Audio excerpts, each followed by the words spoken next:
हाँ जी स्टूडेंट्स, असी अपनी बेटा the story of Rama Shri Rama's exile सारा कंप्लीट कर चुके हैं। ਅਸੀਂ ਇਸ ਦੀ 2 ਕਲਾਸਿਸ ਦੇ ਵਿੱਚ ਸਾਰੀ ਰੀਡਿੰਗ ਕੀਤੀ ਹੈ ਅਤੇ ਕੱਲ ਆਪਾਂ ਲੈਕਚਰ ਦੇ ਵਿੱਚ ਇਸ ਦਾ ਜਿਹੜਾ ਮੇਨ ਕੁਐਸਚਨ ਹੈ ਜਿਹਦੇ ਵਿੱਚ ਸਾਰੇ ਕਰੈਕਟਰ ਸਕੈਚਸ ਆ ਜਾਂਦੇ ਆ श्री रामचंद्र जी का, सीता जी का ते लक्ष्मण जी का, सारा आप करैक्टर स्कैच भी कल कर चुके।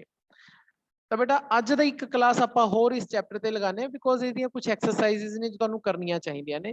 सब तो पहला मैनूं कल दे क्वेश्चनस आ रहे ने, एक दो स्टूडेंट्स ने मैनूं पुछया कि जिहदे छोटे क्वेश्चनस सानूं दसो या भेज दो। बेटा मैं सारी तुहानूं इसदी जिहड़ी PDF फाइल है वो बना के भेजी हुई है, तो तुसीं उत्थों देख सकते हो। फिर भी तुहानूं एक बारी सारिਆਂ ਨੂੰ शो कर देना। देखो बेटा जिहड़े ਇਹ ਵਾਲੇ ਕੁਐਸਚਨਸ ਹੈ ਜਿਹੜੇ ਪਹਿਲੇ ਨੰਬਰ ਦੇ ਵਿੱਚ ਆ ਰਹੇ ਹਨ ਸਾਰੇ ਸ਼ਾਰਟ ਆਨਸਰ ਟਾਈਪ ਕੁਐਸਚਨ ਹੈ ਤੇ ਇਹਨਾਂ ਦੇ ਆਨਸਰਸ ਬੜੇ ਹੀ ਛੋਟੇ ਛੋਟੇ ਹੈ। ਜਿਵੇਂ ਮੈਂ ਦੇਖੋ ਤੁਹਾਨੂੰ ਮੈਂ ਥੋੜੇ ਜਿਹੇ ਕਰਵਾ ਕੇ ਦੇਖਾਂ। ਜਿਵੇਂ ਪਹਿਲੇ ਹੀ ਕੁਐਸਚਨ ਹੈ, ਦੇਖੋ ਕਹਿੰਦੇ what kind of seat was made for Rama in Kaushalya's mansion। Kaushalya ਦੇ ਰੂਮ ਦੇ ਵਿੱਚ, ਮੈਂਸ਼ਨ ਦੇ ਵਿੱਚ, ਮਹਿਲ ਦੇ ਵਿੱਚ ਰਾਮਾ ਦੇ ਲਈ ਕਿਸ ਤਰ੍ਹਾਂ ਦੀ ਸੀਟ ਬਣਾਈ ਗਈ ਸੀ ਮੇਡ। ਥੋੜਾ ਜਿਹਾ ਬੇਟਾ ਅੰਦਾਜ਼ਾ ਲਾਓ। ਦੇਖੋ ਮੈਂ ਤੁਹਾਨੂੰ ਸਾਰਾ ਚੈਪਟਰ ਕਰਾਇਆ ਤਾਂ ਜਿਹੜੇ ਸ਼ਾਰਟ ਆਨਸਰ ਟਾਈਪ ਕੁਐਸਚਨਸ ਹੈ ਨਾ ਇਹਨਾਂ ਨੂੰ ਤੁਸੀਂ आप हल करने की कोशिश करो। इन्हां दा वध तों वध एक लाइन दे विच आंसर हुंदा है। जे तुसीं सारा चैप्टर सुनिया करवाउण नूं तां मैं भी करवा दूंगा तुहानूं जदों क्लासिस तुहाडीआं शुरू होणगीआं तां मैं उस टाइम कोशिश करूंगा। लेकिन मैं चाहना कि तुसीं आप करो ये वाले, क्योंकि मैं सारे चैप्टर तुहानूं औखा काम देखो मेरे लिए छड्ड दो। जिहड़े मेन वड्डे क्वेश्चन सी ऐसे टाइप क्वेश्चन मैं तुहानूं करवाता कर, लेकिन ये तुसीं आप करो। हुण देखो जे तुसीं चैप्टर मेरा सुनिया तां पहला क्वेश्चन कितना आसान है। किस तरह की सीट बनाई हुई सी? It was a raised seat. याद करो अपने ये चैप्टर दे विच आया सी शुरुआत दे विच। आ देखो जदों तां अ स्पैशली रेज्ड सीट आ इहदा आंसर है। बस एक ऐदां दी सीट बनाई सी ना थोड़ी जी उच्ची उठा के, ते जदों फिर रामचंद्र जी ने कहा कि नहीं जी हुणे मेरे लिए तो बहुत उच्ची है, मैं नहीं बैठ सकता क्योंकि मैं इस टाइम युवराज नहीं हाँ। तो इहदा यही आंसर है। तो सिंपल बेटा ये आंसरस हैं, 2-2 4-4 शब्द दे विच तुसीं इहदे आंसरस लगा कर सकते हो। तुहानूं मैं थोड़े जे होर भी इस तरह दे दसदा तुहानूं कि जिवें 8वां क्वेश्चन है, कहते what was absurd according to Lakshmana in the king's order. कहते किंग दे ऑर्डर दे विच की चीज एब्जर्ड सी या बहुत ही बुरी सी या सही नहीं सी लक्ष्मण के अनुसार। तो बेटा जदों लक्ष्मण जी ये सारियां गल्लां कर रहे हैं शुरुआत के टाइम के विच ही, तो वो कहते हैं कि किस तरह तुसी तुहानूं ओह भेज सकदा है 14 साल के बनवास के लिए तुहानूं किवें भेज सकदा है। तो उदां दी यह गल वो कहते हैं। तो तुसी वो वाला आंसर तुसी लिख सकते हो। जिवें देखो वट सिन और क्राइम हैज रामा कमिटेड। ये कह रहे हैं कि किहड़ा जिहड़ा क्राइम है वो किता है महाराज साडे रामचंद्र जी ने जिहदा उन्होंने सजा मिल रही है। तो इदां दे आंसर्स तुसी बेटा कर सकते हो। एक गल वो इत्थे भी कहते हैं, कहते young brother to become the king and you go to the forest.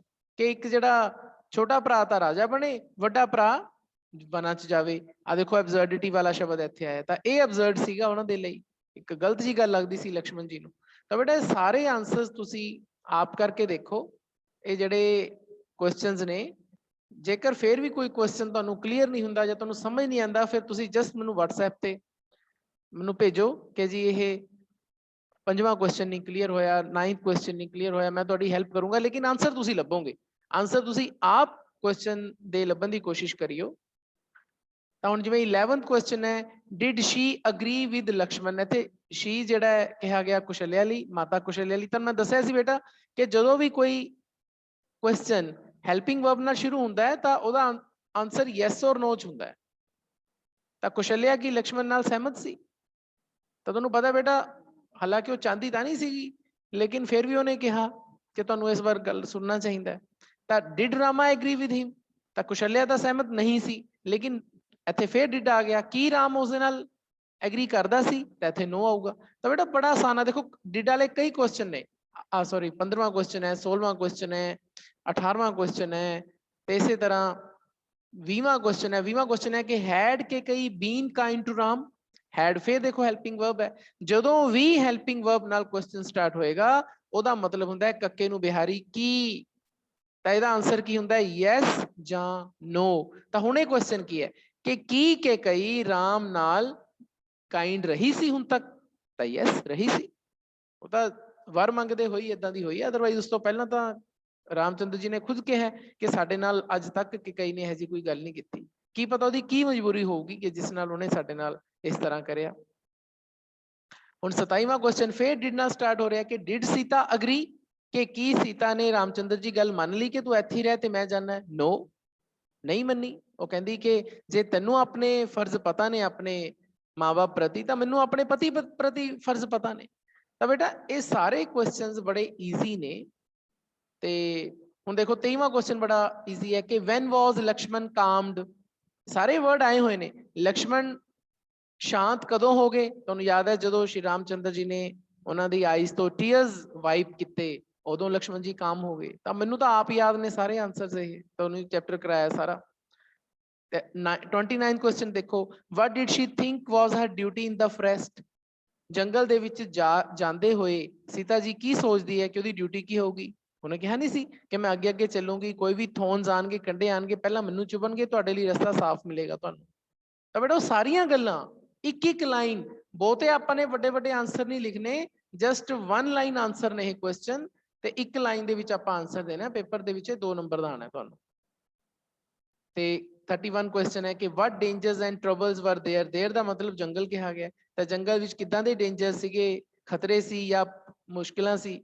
ਤਾਂ ਤੁਹਾਨੂੰ ਉੱਥੇ ਸੀਤਾ ਜੀ ਨੇ ਕਿਹਾ ਸੀ ਕਿ ਸਨੇਕਸ ਹੋਣਗੇ, ਜੰਗਲੀ ਵਾਈਲਡ ਐਨੀਮਲਸ ਹੋਣਗੇ। ਉਹ ਸਾਰੀਆਂ ਉਹ ਇੱਕ ਅੱਧੀ ਲਾਈਨ ਜਿਹੜੀ ਇੱਥੇ ਤੁਸੀਂ ਪਾ ਸਕਦੇ ਹੋ।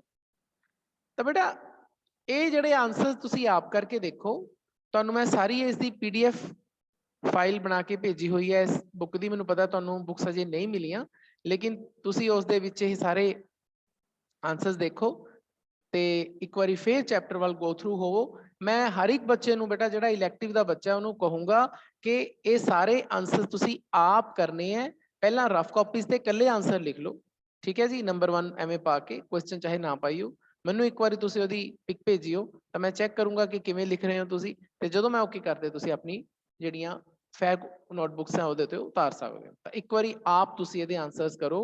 ਹਾਂ, ਕੋਈ ਕੁਐਸਚਨ ਕਲੀਅਰ ਨਹੀਂ ਹੁੰਦਾ, ਸਮਝ ਨਹੀਂ ਆਉਂਦਾ, ਦੈਨ ਤੁਸੀਂ ਮੈਨੂੰ ਪੁੱਛੋ ਕਿ ਸਰ ਆਹ ਵਾਲਾ ਕੁਐਸਚਨ ਕਲੀਅਰ ਨਹੀਂ ਹੋਇਆ, ਦੱਸੋ, ਤੁਹਾਨੂੰ ਮੈਂ ਈਜ਼ੀਲੀ ਤੁਹਾਨੂੰ ਸਮਝਾ ਦੂੰਗਾ ਇਨ ਯੂਅਰ ਮਦਰ ਟੰਗ ਪੰਜਾਬੀ ਦੇ ਵਿੱਚ ਦੱਸ ਦੂੰਗਾ ਕਿ ਇਹ ਕੁਐਸਚਨ ਦਾ ਮਤਲਬ ਇਹ ਹੈ, ਲੇਕਿਨ ਆਨਸਰ ਤੁਸੀਂ ਫਾਈਂਡ ਆਊਟ ਕਰੋ। ਕਿਉਂਕਿ ਮੈਂ ਤੁਹਾਨੂੰ ਜਿਹੜਾ ਚੈਪਟਰ ਕਰਾਇਆ ਹੈ ਉਹਦਾ ਫਾਇਦਾ ਤਾਂ ਹੀ ਹੈ ਜੇਕਰ ਤੁਸੀਂ ਆਹ ਵਾਲੇ ਕੁਐਸਚਨ ਆਨਸਰਸ ਕਰੋ। ਤਾਂ ਬੇਟਾ ਇਹ ਤੁਹਾਡਾ ਹੋਮਵਰਕ ਹੈ, ਇਹ ਸਾਰੇ ਕੁਐਸਚਨ ਆਨਸਰਸ ਤੁਸੀਂ ਕਰਨੇ ਹੈ ਤੇ ਮੈਨੂੰ ਉਹਦੀ ਪਿਕ ਬਣਾ ਕੇ ਭੇਜਣੀ ਹੈ।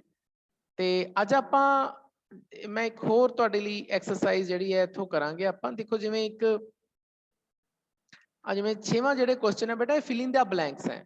ਤਾਂ ਮੈਂ ਉਹਨਾਂ ਬੱਚਿਆਂ ਨੂੰ ਕਹੂੰਗਾ ਕਿ ਇਹ ਜਿਹੜੇ ਫਿਲਿੰਗ ਦੀ ਬਲੈਂਕ ਜ਼ਰੂਰ ਕਰਿਆ ਕਰੋ, ਬਿਕੋਜ਼ ਇਹਦੇ ਵਿੱਚ ਦੇਖੋ ਇਹਦੇ ਵਿੱਚ 2-3 ਐਕਸਰਸਾਈਜ਼ ਨੇ। ਜਿਵੇਂ ਪਹਿਲੀ ਇਹ ਐਕਸਰਸਾਈਜ਼ ਹੈ, ਇਹ ਐਕਸਰਸਾਈਜ਼ ਦੇ ਵਿੱਚ ਬੇਟਾ ਦੇਖੋ ਆਹ 9 ਵਰਡਸ ਆਏ ਨੇ। ਇਹ 9 ਦੇ 9 ਵਰਡਸ ਹੈ ਜਿਹੜੇ ਇਹ ਤੁਹਾਡੇ ਚੈਪਟਰ ਦੇ ਵਿੱਚੋਂ ਆਏ। ਯਾਦ ਕਰੋ, ਮੈਂਸ਼ਨ, ਸੀਜ਼, ਐਕਸਟੋਰਟਡ, ਕੋਰੋਨੇਸ਼ਨ, ਵੈਂਕੁਇਸ਼, ਆਊਸਟਡ, ਇਨਵੋਕ, ਇਹ ਸਾਰੇ ਵਰਡ ਚੈਪਟਰ ਦੇ ਵਿੱਚੋਂ ਆਏ, ਇਸੇ ਚੈਪਟਰ ਦੇ ਵਿੱਚੋਂ।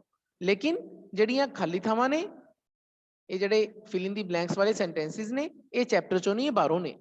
ਜਿਵੇਂ ਆ ਦੇਖੋ, ਪਹਿਲਾਂ ਆਪਾਂ ਦੇਖੀਏ, ਦ ਸੋਲਜਰਸ ਵਰ ਰੀਅਲੀ ਬਰੇਵ, ਸਿਪਾਹੀ ਬੜੇ ਬਰੇਵ ਸੀਗੇ, ਬਹਾਦਰ ਸੀ। ਦੇ ਡਿਡ ਨੋਟ ਫੀਲ ਅਫਰੇਡ, ਉਹ ਬਿਲਕੁਲ ਨਹੀਂ ਡਰੇ। ਈਵਨ ਡੈਸ਼ ਡੈਥ, ਮੌਤ ਦੇ ਸਾਹਮਣੇ ਜਾ ਕੇ ਵੀ ਨਹੀਂ ਡਰੇ। ਤਾਂ ਕੀ ਆਊਗਾ ਜੀ ਇੱਥੇ? ਇਨ ਦਾ ਫੇਸ ਆਫ। ਤਾਂ ਆ ਜਿਹੜਾ ਇਨ ਦਾ ਫੇਸ ਆਫ ਹੈ ਇੱਥੇ ਆ ਜਾਏਗਾ, ਇਨ ਦਾ ਫੇਸ ਆਫ ਡੈਥ। ਹੁਣ ਇਹ ਜਿਹੜਾ ਇਨ ਦਾ ਫੇਸ ਆਫ ਹੈ, ਇਹ ਵਰਡ, ਇਹ ਫਰੇਜ਼, ਇਹ ਤੁਹਾਡੇ ਚੈਪਟਰ ਚ ਆਇਆ ਹੋਇਆ, ਲੇਕਿਨ ਆਪਾਂ ਨੇ ਜਿਹੜੀ ਬਾਹਰੋਂ ਖਾਲੀ ਥਾਂ ਆਈ ਹੈ ਉਹਦੇ ਵਿੱਚ ਭਰਨਾ ਹੈ, ਉਹ ਸਮਝ ਕੇ ਭਰਿਆ ਜਾਏਗਾ। ਇਸੇ ਤਰ੍ਹਾਂ ਸੈਕਿੰਡ ਹੈ, the house is like a palace, ਜਿਹੜਾ ਘਰ ਹੈ ਇੱਕ ਮਹਿਲ ਦੀ ਤਰ੍ਹਾਂ। I don't call it a small house, ਮੈਨੂੰ ਇਸ ਨੂੰ ਸਮਾਲ ਹਾਊਸ, ਛੋਟਾ ਘਰ ਨਹੀਂ ਕਹਿਣਾ ਚਾਹੀਦਾ। ਇਟਸ ਅ ਛੋਟਾ ਮਹਿਲ। ਛੋਟੇ ਮਹਿਲ ਦੀ ਇੰਗਲਿਸ਼ ਕੀ ਸੀਗੀ? ਮੈਂਸ਼ਨ। ਮੈਂਸ਼ਨ। ਤਾਂ ਇਹ ਇੱਕ ਹਵੇਲੀ ਦੀ ਤਰ੍ਹਾਂ, ਹਵੇਲੀ ਵੀ ਕਹਿ ਸਕਦੇ ਹਾਂ mention. This man is a cheat, ਇਹ ਮੈਨ ਇੱਕ ਧੋਖੇਬਾਜ਼ ਹੈ, ਆਦਮੀ ਧੋਖੇਬਾਜ਼ ਹੈ। ਹੀ ਇਜ਼ ਐਕਚੁਅਲੀ ਅ ਕੁਲੀ, ਉਹ ਹਾਲਾਂਕਿ ਕੁਲੀ ਹੈ, ਪਰ ਉਹ ਕਹਿੰਦਾ ਹੈ ਕਿ ਉਹ ਇੱਕ ਇੰਸਪੈਕਟਰ ਹੈ ਅਤੇ ਮੇਰੇ ਤੋਂ ਉਸਨੇ ਪੈਸੇ ਐਂਠ ਲਏ, ਮੇਰੇ ਤੋਂ ਪੈਸੇ ਉਹਨੇ ਧੋਖੇ ਨਾਲ ਲੈ ਲਏ। ਹੀ ਪਲੇਡ ਅ ਡੈਸ਼, ਤਾਂ ਉਸਨੇ ਇੱਕ ਡੈਸ਼ ਦਾ ਕੰਮ ਕੀਤਾ। ਕਿਹਦਾ ਕੰਮ ਕੀਤਾ? ਕਿਹੜਾ ਵਰਡ ਆਊਗਾ ਜੀ ਇਹਦੇ ਚ? ਫਰਾਡ। ਫਰਾਡ ਦਾ ਕੰਮ ਕੀਤਾ ਉਸਨੇ। ਫਰਾਡ ਦਾ ਮਤਲਬ ਕੀ ਹੁੰਦਾ? ਧੋਖੇਬਾਜ਼। ਤਾਂ ਇੱਥੇ ਅਸੀਂ ਫਰਾਡ ਲਾ ਦਾਂਗੇ। ਤਾਂ ਬੇਟਾ ਇਹ ਜਿਹੜੇ ਆਨਸਰਸ ਨੇ ਇਹ ਤੁਸੀਂ ਆਪ ਕਰਕੇ ਦੇਖੋ, ਇਹ ਇੰਟਰਸਟਿੰਗ ਹੁੰਦੇ ਨੇ। ਦੇਖੋ ਮੈਂ ਤੁਹਾਨੂੰ ਕਹੂੰਗਾ ਕਿ ਸਪੋਜ਼ ਕਰੋ ਤੁਸੀਂ ਫਿਲ ਇਨ ਦਾ ਬਲੈਂਕ ਕਰ ਰਹੇ ਹੋ, ਕੋਈ ਵਰਡ ਐਸਾ ਆਇਆ ਜਿਸ ਦਾ ਮੀਨਿੰਗ ਤੁਹਾਨੂੰ ਨਹੀਂ ਪਤਾ। ਤੁਹਾਡੇ ਕੋਲੇ ਬੇਟਾ ਦੇਖੋ ਮੋਬਾਈਲਸ ਹੈ, ਮੋਬਾਈਲ ਦੇ ਉੱਪਰ ਹੀ ਤੁਸੀਂ ਕਰ ਰਹੇ ਹੋ, ਤਾਂ ਤੁਸੀਂ ਇੰਟਰਨੈਟ ਹੈਗਾ ਤੁਹਾਡੇ ਮੋਬਾਈਲ 'ਚ, ਤੁਸੀਂ ਗੂਗਲ ਦੇ ਵਿੱਚ ਜਾ ਕੇ ਉਹ ਵਰਡ ਦਾ ਮੀਨਿੰਗ ਪਾਓ, ਮਤਲਬ ਵਰਡ ਪਾ ਕੇ ਮੀਨਿੰਗ ਪਾਓ, ਤੁਹਾਡੇ ਸਾਹਮਣੇ ਕਿੰਨੀਆਂ ਸਾਰੀਆਂ ਸਾਈਟਸ ਦੇ ਵਿੱਚ ਉਹਦਾ ਆਨਸਰ ਆ ਜਾਏਗਾ। ਥੋੜੀ ਜਿਹੀ ਲੇਬਰ ਕਰੋ, ਥੋੜਾ ਜਿਹਾ ਹਾਰਡ ਵਰਕ ਕਰੋ, ਤਾਂ ਕਿ ਆਪਾਂ ਵੱਧ ਤੋਂ ਵੱਧ ਆਪਣੀ ਵੋਕੈਬਲਰੀ ਸਟਰੋਂਗ ਕਰੀਏ। ਜੇ ਕਰੋਗੇ ਤਾਂ ਇੰਗਲਿਸ਼ ਇਲੈਕਟਿਵ ਜ਼ਿਆਦਾ ਸੌਖੀ ਲੱਗੂਗੀ, ਜ਼ਿਆਦਾ ਤੁਹਾਨੂੰ ਸਮਝ ਆਊਗੀ। ਜਿਵੇਂ 4th ਕੁਐਸਚਨ ਹੈ, the prince is going to wear the crown tomorrow, ਕੱਲ ਨੂੰ ਪ੍ਰਿੰਸ ਜਿਹੜਾ ਉਸਦੇ ਤਾਜਪੋਸ਼ੀ ਹੋਣ ਜਾ ਰਹੀ ਹੈ। We will go to see the dash ceremony, ਤਾਂ ਅਸੀਂ ਕਿਹੜਾ ਸਮਾਗਮ ਦੇਖਣ ਜਾਵਾਂਗੇ? ਤਾਜਪੋਸ਼ੀ ਵਾਲਾ ਕਿਹੜਾ ਵਰਡ ਆਇਆ ਸੀ? ਕੋਰੋਨੇਸ਼ਨ, ਆਹ ਵਾਲਾ ਵਰਡ ਆਏਗਾ ਜੀ ਕੋਰੋਨੇਸ਼ਨ, ਤਾਂ ਇੱਥੇ ਅਸੀਂ ਕੋਰੋਨੇਸ਼ਨ ਪਾਵਾਂਗੇ। ਪਹਿਲੀ ਲਾਈਨ ਤੋਂ ਹੀ ਸਾਨੂੰ ਕਲੀਅਰ ਆ ਗਿਆ। ਅੱਗੇ ਵੀ ਪੜ੍ਹ ਲੈਂਦੇ ਆ, ਕਹਿੰਦੇ 100 ਬ੍ਰਾਹਮਣ, 101 ਬ੍ਰਾਹਮਣ ਲੋਕਾਂ ਨੂੰ, ਪੰਡਤਾਂ ਨੂੰ ਬੁਲਾਇਆ ਗਿਆ, ਉਹ ਪੂਜਾ ਕਰਨਗੇ ਅਤੇ ਨਵੇਂ ਕਿੰਗ ਨੂੰ, ਨਵੇਂ ਰਾਜੇ ਨੂੰ ਦੁਆਵਾਂ ਦੇਣਗੇ, ਬਲੇਸਿੰਗਸ ਦੇਣਗੇ। ਸਾਰੇ ਵਰਡਸ ਉਹੀ ਨੇ ਜੋ ਤੁਹਾਨੂੰ ਮੈਂ ਚੈਪਟਰਸ ਦੇ ਵਿੱਚ ਕਰਵਾਏ ਨੇ। ਵੀ ਮੇਡ ਅ ਬਿਗ ਚਾਰਜ, ਅਸੀਂ ਅੱਗੇ ਵਧੇ, ਕਾਫੀ ਅੱਗੇ ਵਧੇ।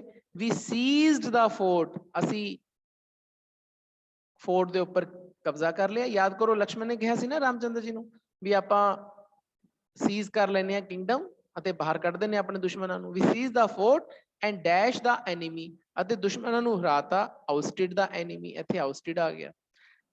ਇਹ ਦੋਨੇ ਵਰਡਸ ਉੱਪਰ ਤੁਹਾਡੇ ਕੋਲ ਹੈਗੇ ਨੇ, ਆ ਸੀਜ਼ਡ ਪਿਆ ਤੇ ਆਊਸਟਿਡ ਪਿਆ, ਇਹ ਦੋਨੇ ਆ ਗਏ ਜੀ। ਉਸ ਤੋਂ ਬਾਅਦ ਅੱਗੇ ਦੇਖੋ, death is the most powerful enemy, death ਜਿਹੜੀ ਹੈ ਸਭ ਤੋਂ ਜ਼ਿਆਦਾ ਪਾਵਰਫੁਲ ਐਨੀਮੀ ਹੈ। ਨਨ ਕੈਨ ਡੈਸ਼ ਇਟ, ਕੋਈ ਵੀ ਇਸ ਨੂੰ ਜਿੱਤ ਨਹੀਂ ਸਕਦਾ, ਤਾਂ ਹਰਾ ਨਹੀਂ ਸਕਦਾ ਮਤਲਬ, ਸੌਰੀ, ਤੇ ਇਹਦਾ ਕੀ ਆਏਗਾ? ਵੈਂਕੁਇਸ਼, ਵੈਂਕੁਇਸ਼ ਆ ਜਾਏਗਾ। ਇਸ ਤੇ ਜਿੱਤ ਪ੍ਰਾਪਤ ਕਰਨਾ ਬਹੁਤ ਔਖਾ ਹੈ, ਠੀਕ ਹੈ ਜੀ। I did not wish to help that wicked man, wicked man ਉਹੀ ਅਸੀਂ, ਮੈਂ ਉਹ ਜਿਹੜਾ ਕਪਟੀ ਆਦਮੀ ਹੈ ਉਸ ਨੂੰ ਮੈਂ ਹੈਲਪ ਨਹੀਂ ਕਰਨਾ ਚਾਹੀਦਾ। I was compelled, ਪਰ ਮੇਰੇ ਤੇ ਜ਼ੋਰ ਪਾਇਆ ਗਿਆ। And some help was extorted, ਅਤੇ ਮੇਰੇ ਤੋਂ ਕੁਝ ਹੈਲਪ ਉਸ ਨੂੰ ਦਿਵਾਈ ਗਈ। ਯਾਦ ਕਰੋ extorted ਸ਼ਬਦ ਚੈਪਟਰ 'ਚ ਆਇਆ ਹੈ। ਐਕਸਟੋਰਟ ਦਾ ਮਤਲਬ ਮੈਂ ਦੱਸਿਆ ਸੀ ਤੁਹਾਨੂੰ ਕਿ ਜਦੋਂ ਜ਼ੋਰ ਦੇ ਕੇ ਆਪਣੇ ਤੋਂ ਕੋਈ ਕੰਮ ਕਰਾਇਆ ਜਾਂਦਾ ਹੈ ਤਾਂ ਅਸੀਂ ਉਸ ਨੂੰ ਐਕਸਟੋਰਟਡ ਕਹਿੰਦੇ ਹਾਂ। ਐਕਸਟੋਰਟਡ ਸ਼ਬਦ ਆ ਪਿਆ ਤੁਹਾਡਾ। ਤਾਂ ਬੇਟਾ ਸਾਰੇ ਵਰਡ ਚੈਪਟਰ 'ਚ ਆਏ ਸੀਗੇ, ਜਿਹੜੇ ਫਿਲ ਇਨ ਦੀ ਬਲੈਂਕਸ ਵਾਲੇ ਸੈਂਟੈਂਸਿਸ ਸੀ ਇਹ ਬਾਹਰੋਂ ਆਏ ਸੀ, ਤੇ ਅਸੀਂ ਇਹਨਾਂ ਨੂੰ ਕਰਨਾ ਹੈ। ਇਸੇ ਤਰ੍ਹਾਂ ਬੇਟਾ ਬੀ ਐਕਸਰਸਾਈਜ਼ ਹੈ, ਕਰਕੇ ਦੇਖਿਓ, ਤੇ ਇਸੇ ਤਰ੍ਹਾਂ ਸੀ ਐਕਸਰਸਾਈਜ਼ ਹੈ, ਇਹ ਵੀ ਕਰਕੇ ਦੇਖਿਓ। ਜੇਕਰ ਕਿਸੇ ਤਰ੍ਹਾਂ ਦੀ ਕੋਈ ਦਿੱਕਤ ਆਉਂਦੀ ਹੈ ਇਸ ਸੈਂਟੈਂਸ ਦੇ ਵਿੱਚ, ਜਾਂ ਤੁਹਾਨੂੰ ਵਰਡਸ ਪਤਾ ਨਹੀਂ ਲੱਗਦਾ, ਕੋਈ ਲਾਈਨ ਦਾ ਸਮਝ ਨਹੀਂ ਆਉਂਦਾ, ਤਾਂ ਮੇਰੇ ਤੋਂ ਪੁੱਛੋ। ਆ ਦੇਖੋ, part, company, obstinate, room, lag behind, departed, send for, cling, stand, console, souls, ਇਹ ਸਾਰੇ ਵਰਡਸ ਤੁਹਾਡੇ ਚੈਪਟਰ 'ਚ ਆਏ ਨੇ, ਤੇ ਉਹਨਾਂ ਦੇ ਹਿਸਾਬ ਦੇ ਨਾਲ ਸੈਂਟੈਂਸਿਸ ਲਿਖੇ ਗਏ ਨੇ। ਇਹਨਾਂ ਨੂੰ ਕਰਨ ਦੀ ਕੋਸ਼ਿਸ਼ ਕਰੋ। ਇੰਗਲਿਸ਼ ਇਲੈਕਟਿਵ ਤੇ ਜੇ ਤੁਸੀਂ ਰੋਜ਼ 2 ਘੰਟੇ ਲਾਓਗੇ, ਦੇਖੋ ਯਾਦ ਕਰੋ ਜਿਸ ਦਿਨ ਤੁਸੀਂ ਇੰਗਲਿਸ਼ ਇਲੈਕਟਿਵ ਲੈਣ ਦੀ ਮੇਰੇ ਕੋਲੇ ਗੱਲ ਕੀਤੀ ਸੀ, ਮੈਂ ਕੀ ਕਿਹਾ ਸੀ ਤੁਹਾਨੂੰ ਕਿ ਸਕੂਲ ਤੋਂ ਇਲਾਵਾ 2 ਘੰਟੇ ਪੜ੍ਹਨੀ ਪਊਗੀ ਘਰ ਜਾ ਕੇ।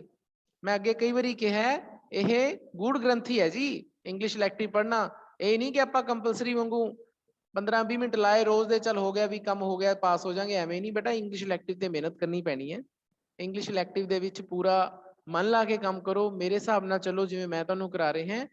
ਤਾਂ ਮੈਂ ਤੁਹਾਨੂੰ ਕਹਾਂ ਕਿ ਜਿਹੜੇ ਬੱਚੇ, ਜਿਵੇਂ ਮੈਨੂੰ ਪਤਾ ਲੱਗਿਆ ਕਿ ਕਈ ਬੱਚੇ ਬਾਹਰ ਜਾਣ 'ਚ ਇੰਟਰਸਟਿਡ ਹੈ, ਤਾਂ ਜੇਕਰ ਤੁਸੀਂ ਮੇਰੇ ਕੋਲੋਂ 2 ਸਾਲ ਇੰਗਲਿਸ਼ ਇਲੈਕਟਿਵ ਪ੍ਰੋਪਰਲੀ ਕਰੋਗੇ, ਮੈਂ ਤੁਹਾਨੂੰ ਦਾਅਵੇ ਨਾਲ ਕਹਿਣਾ IELTS 7 ਨੰਬਰ ਤੋਂ ਬੈਂਡ ਤੁਹਾਡਾ ਘੱਟ ਨਹੀਂ ਆਊਗਾ। ਆਹ 2 ਸਾਲਾਂ ਦੇ ਵਿੱਚ ਹੀ ਤੁਹਾਡੀ ਐਡੀ ਵੋਕੈਬਲਰੀ ਮੈਂ ਸਟਰੋਂਗ ਕਰਵਾ ਦੂੰਗਾ, ਤੁਹਾਡੀ ਐਨੀ ਗਲੋਸਰੀ ਤੁਹਾਨੂੰ ਸਿਖਾ ਦੂੰਗਾ ਮੈਂ, ਫਰੇਜ਼ਿਸ ਸਭ ਸਿਖਾ ਦੂੰਗਾ ਜਿਹੜੇ ਡੇਲੀ ਟੂ ਡੇਲੀ ਲੈਂਗੁਏਜ ਦੇ ਵਿੱਚ ਯੂਜ਼ ਹੁੰਦੇ ਆ, ਕਿ ਤੁਹਾਨੂੰ ਦਿੱਕਤ ਨਹੀਂ ਆਊਗੀ। ਲੇਕਿਨ ਮਿਹਨਤ ਕਰਨੀ ਪਊਗੀ, ਜੋ ਮੈਂ ਤੁਹਾਨੂੰ ਕੰਮ ਕਹਿ ਰਿਹਾ। ਅੱਜ ਮੈਂ ਇੱਕ ਐਕਸਰਸਾਈਜ਼ ਤੁਹਾਡੇ ਲਈ ਹੋਰ ਕਰਵਾ ਰਹੇ ਹਾਂ, ਉਹ ਹੈ 7th ਐਕਸਰਸਾਈਜ਼, ਲਾਸਟ ਐਕਸਰਸਾਈਜ਼ ਹੈ ਇਸ ਚੈਪਟਰ ਦੀ। ਕੱਲ ਤੋਂ ਆਪਾਂ ਨਵਾਂ ਚੈਪਟਰ ਸ਼ੁਰੂ ਕਰਾਂਗੇ। ਤਾਂ ਇਹਦੇ ਵਿੱਚ ਨਾ ਆ ਦੇਖੋ ਬਾਕਸ ਦੇ ਵਿੱਚ ਕੁਝ ਵਰਡਸ ਨੇ, ਅ ਗਿਵ ਅਵੇ, ਅਪਾਰਟਮੈਂਟ, ਡਿਗਰੀ, ਹਰਮਿਟ, ਇਹ ਉਹ ਸਾਰੇ ਵਰਡਸ ਹੈ ਜੋ ਚੈਪਟਰ 'ਚ ਆਏ ਹੈ। ਇਹ ਚੈਪਟਰ 'ਚ ਆਏ ਆ, ਤੁਹਾਨੂੰ ਇਹਨਾਂ ਦੇ ਮਤਲਬ ਮੈਂ ਦੱਸੇ ਹੋਏ ਆ, ਲੇਕਿਨ ਇਹਨਾਂ ਦੀ ਐਕਸਪਲੇਨੇਸ਼ਨ ਹੈ, ਯਾਨੀ ਕਿ ਇਹਨਾਂ ਦਾ ਮਤਲਬ ਲਿਖਿਆ ਹੋਇਆ, ਇਹਨਾਂ ਦਾ ਸਿੰਪਲ ਵਰਡ ਦੇ ਵਿੱਚ ਮਤਲਬ ਇੰਗਲਿਸ਼ ਟੂ ਇੰਗਲਿਸ਼ ਲਿਖਿਆ ਹੋਇਆ। ਤਾਂ ਸਾਨੇ ਇਧਰੋਂ ਦੇਖ ਕੇ ਪਤਾ ਲਗਾਉਣਾ ਹੈ ਕਿ ਕਿਸ ਵਰਡ ਦੀ ਗੱਲ ਹੋ ਰਹੀ ਹੈ, ਬਾਕਸ ਵਾਲੇ ਕਿਸ ਵਰਡ ਦੀ ਗੱਲ ਹੋ ਰਹੀ ਹੈ। ਚਲੋ ਅਸੀਂ ਸ਼ੁਰੂਆਤ ਕਰਦੇ ਹਾਂ ਜੀ। ਤਾਂ ਸਭ ਤੋਂ ਪਹਿਲਾਂ ਕਹਿੰਦਾ ਅ ਸੇਂਟ ਲਿਵਿੰਗ ਅਲੋਨ, ਇੱਕ ਸੰਤ ਜਿਹੜਾ ਇਕੱਲਾ ਰਹਿੰਦਾ ਹੈ। ਅਵੇ ਫਰੋਮ ਅਦਰ, ਦੂਜਿਆਂ ਤੋਂ। ਤਾਂ ਤੁਹਾਨੂੰ ਪਤਾ ਪੂਰੇ ਚੈਪਟਰ ਦੇ ਵਿੱਚ ਹਰਮਿਟ ਸ਼ਬਦ ਆਇਆ ਸੀ, ਜਿਸ ਦਾ ਮਤਲਬ ਸੰਤ ਸੀ, ਸਾਧੂ ਸੀ, ਮੈਂ ਤੁਹਾਨੂੰ ਦੱਸਿਆ ਸੀ ਹਰਮਿਟ। ਓਕੇ ਜੀ। ਰੂਮ, ਕਮਰਾ, ਤੁਹਾਨੂੰ ਪਤਾ ਹੈ ਕਿ ਕਈ ਇੱਕ ਮੈਂਸ਼ਨ 'ਚ ਰਹਿੰਦੀ ਹੈ ਨਾ। ਅਪਾਰਟਮੈਂਟ, ਮੈਂਸ਼ਨ ਦੇ ਇੱਕ ਅਪਾਰਟਮੈਂਟ 'ਚ ਰਹਿੰਦੀ ਹੈ, ਮੈਂਸ਼ਨ ਹਵੇਲੀ ਹੈ, ਅਪਾਰਟਮੈਂਟ ਉਹਦਾ ਰੂਮ ਹੈ। ਤਾਂ ਆਹ ਵਾਲਾ ਵਰਡ ਆ ਗਿਆ ਜੀ ਅਪਾਰਟਮੈਂਟ। ਅਪਾਰਟਮੈਂਟ ਐਂਡ ਰੂਮ ਇੱਕੋ ਚੀਜ਼ ਹੈ। ਓਕੇ ਜੀ। ਫੁਲਿਸ਼ਨੈਸ, ਅਨਰੀਜ਼ਨੇਬਲਨੈਸ, ਮੂਰਖਤਾ ਵਾਲੀ ਗੱਲ, ਬੇਤੁਕੀ ਗੱਲ। ਤਾਂ ਆਪਾਂ ਹੁਣੀ ਪਹਿਲਾਂ ਇੱਕ ਕੁਐਸਚਨ ਕਰਿਆ ਹੈ ਕਿ ਲਕਸ਼ਮਣ ਨੇ ਕਿਸ ਗੱਲ ਨੂੰ ਐਬਸਰਡ ਕਿਹਾ ਸੀ, ਤਾਂ ਐਬਸਰਡਿਟੀ ਮੂਰਖਤਾ ਵਾਲੀ ਗੱਲ ਹੈ ਜੀ। ਤਾਂ ਆਹ ਸ਼ਬਦ ਆ ਗਿਆ ਜੀ ਐਬਸਰਡਿਟੀ, ਇਹਦਾ ਆਨਸਰ ਇਹ ਹੋ ਗਿਆ। ਓਕਰਿੰਗ ਐਟ ਵੰਸ, ਇੱਕਦਮ ਕੋਈ ਚੀਜ਼ ਜਦੋਂ ਵਾਪਰਦੀ ਹੈ ਬਿਨਾਂ ਸੋਚੇ। ਤਾਂ ਯਾਦ ਕਰੋ ਜਦੋਂ ਰਾਮਚੰਦਰ ਜੀ ਨੇ ਕਿਹਾ ਸੀ ਕਿ ਚਾਹੇ ਮੇਰੇ ਪਿਤਾ ਜੀ ਨੇ ਇਹ ਵਚਨ ਬਿਲਕੁਲ ਇੱਕਦਮ ਹੀ ਮੂੰਹ ਚੋਂ ਨਿਕਲ ਗਿਆ ਉਹਨਾਂ ਦੇ, ਇੱਕਦਮ ਹੀ ਵਿਦਾਊਟ ਥਿੰਕਿੰਗ ਮੂੰਹ ਚੋਂ ਨਿਕਲ ਗਿਆ, ਤਾਂ ਉਦੋਂ ਕਿਹੜਾ ਵਰਡ ਯੂਜ਼ ਕੀਤਾ ਸੀ ਉਹਨਾਂ ਨੇ? ਸਪੌਂਟੇਨੀਅਸ। ਸਪੌਂਟੇਨੀਅਸ ਆ ਗਿਆ ਜੀ। ਤਾਂ ਬੇਟਾ ਜਿਹੜੇ ਬੱਚਿਆਂ ਨੇ ਮੇਰਾ ਲੈਕਚਰ ਉਸ ਟਾਈਮ ਜਦੋਂ ਮੈਂ ਸਾਰਾ ਇਹ ਸਮਝਾਇਆ ਸੀ ਤੁਹਾਨੂੰ ਪੂਰਾ ਚੈਪਟਰ, ਤਾਂ ਉਦੋਂ ਜੇ ਸੁਣਿਆ ਤੁਸੀਂ ਸਾਰਾ ਤਾਂ ਉਹ ਈਜ਼ੀਲੀ ਕਰ ਲੈਣਗੇ। ਜਿਨ੍ਹਾਂ ਨੇ ਉਈਓ ਧਿਆਨ ਕਿਤੇ ਹੋਰ ਸੀ, ਨਹੀਂ ਸੁਣਿਆ, ਤਾਂ ਫਿਰ ਉਹਨਾਂ ਲਈ ਤਾਂ ਫਿਰ ਔਖਾ ਹੀ ਔਖਾ। ਚੇਂਜ, ਬਦਲਾਵ। ਤਾਂ ਚੇਂਜ ਆਪਾਂ ਕਿਸ ਨੂੰ ਕਹਾਂਗੇ ਜੀ? ਕਨਵਰਟ, ਕਨਵਰਟ ਨੂੰ ਕਹਾਂਗੇ ਜੀ ਚੇਂਜ, ਹੈ ਨਾ ਜੀ। ਉਸ ਤੋਂ ਬਾਅਦ ਫਸਟ ਮੋਸਟ ਇੰਪੋਰਟੈਂਟ, ਸਭ ਤੋਂ ਜ਼ਿਆਦਾ ਇੰਪੋਰਟੈਂਟ ਕੀ ਗੱਲ? ਮੇਨ ਚੀਜ਼, ਪ੍ਰਾਈਮ। ਕਹਿੰਦੇ ਨਹੀਂ ਰਾਮਚੰਦਰ ਜੀ ਮੇਰੇ ਲਈ ਪ੍ਰਾਈਮ ਡਿਊਟੀ ਕੀ ਹੈ, ਸਭ ਤੋਂ ਮੁੱਖ ਡਿਊਟੀ ਕੀ ਹੈ? ਤਾਂ ਇਹ ਹੈ ਜੀ। ਫਿਰ ਹੈ ਜੀ ਸੋਲਿਡ ਫਾਰਮ, ਮਟੀਰੀਅਲ ਬੋਡੀ। ਤਾਂ ਤੁਹਾਨੂੰ ਦੱਸਿਆ ਸੀ ਜਦੋਂ ਲਕਸ਼ਮਣ ਜੀ ਕਾਫੀ ਜ਼ਿਆਦਾ ਨਾਰਾਜ਼ ਸੀਗੇ ਭਰਤ ਦੇ ਨਾਲ, ਤਾਂ ਉਹਨਾਂ ਨੇ ਕੁਝ ਭਰਤ ਦੇ ਬਾਰੇ ਕੁਝ ਗੱਲਾਂ ਕਹੀਆਂ ਵੀ ਆਪਾਂ ਐਂ ਕਰ ਦਈਏ। ਤਾਂ ਰਾਮਚੰਦਰ ਜੀ ਨੇ ਕੀ ਕਿਹਾ ਸੀ ਕਿ ਭਰਤ ਤਾਂ ਇੰਬੋਡੀਮੈਂਟ ਹੈ ਧਰਮ ਦੀ, ਧਰਮ ਦੀ ਇੰਬੋਡੀਮੈਂਟ ਹੈ। ਤਾਂ ਇੰਬੋਡੀਮੈਂਟ ਸ਼ਬਦ ਨੂੰ ਆਪਾਂ ਚਿੰਨ੍ਹ ਕਹਿੰਦੇ ਆ ਜਿਹੜੀ ਕਿਸੇ ਸੋਲਿਡ ਫਾਰਮ 'ਚ ਹੁੰਦੀ ਹੈ। ਤਾਂ ਇੰਬੋਡੀਮੈਂਟ ਸ਼ਬਦ ਇਹ ਆ ਗਿਆ ਜੀ ਸਾਡਾ, ਇਹ ਇੰਬੋਡੀਮੈਂਟ ਹੋ ਗਿਆ।